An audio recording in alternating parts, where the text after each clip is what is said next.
We're here, Guy, mainly to talk about your latest book, and you've written many. Think Remarkable: 9 Paths to Transform Your Life and the Difference, and a nice little segue or link between Apple and the book.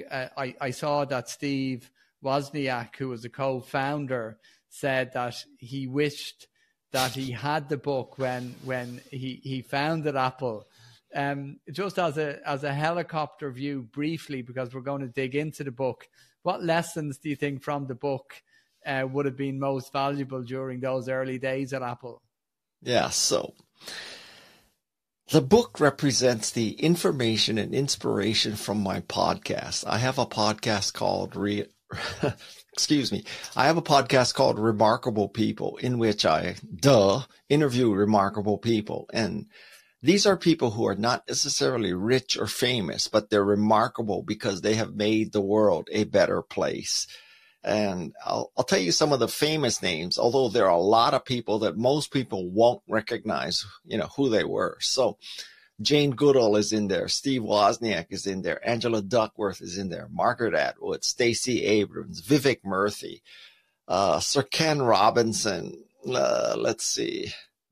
Stephen Wolfram. I have 2 MacArthur Fellows in there. I have 1 Nobel Prize winner from Ukraine. And I noticed that, these people, they have great information and inspiration for the next generation. But because I now have 250 episodes, that's 250 hours, and that's 5,000 pages of transcripts. And that's a lot to go through. So my co-author and I, Madison Neisner, we reduced 250 hours and 5,000 pages to about 180 pages that you can read in about 8 hours. Mm-hmm.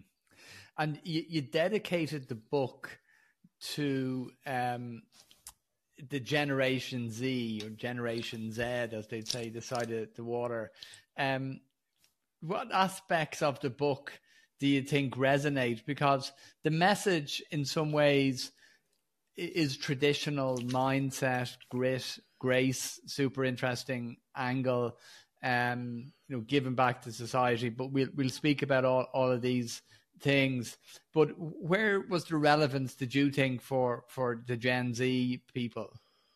Well, I think that, I'm a baby boomer. I'm 70 years old. And so at some point, and I think that point is now, Gen Z, Gen X, millennials, all those people, they have to stop blaming the boomers because, honestly, it probably was the boomers' fault, but blaming them or blaming us is not going to fix the problem. And they have to step up and fix it for themselves, because it is fundamentally going to be their lives and their kids' lives and their grandchildren's lives long after people like me are dead.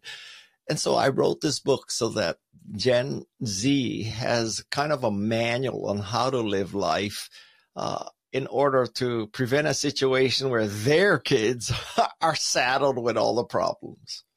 Yeah.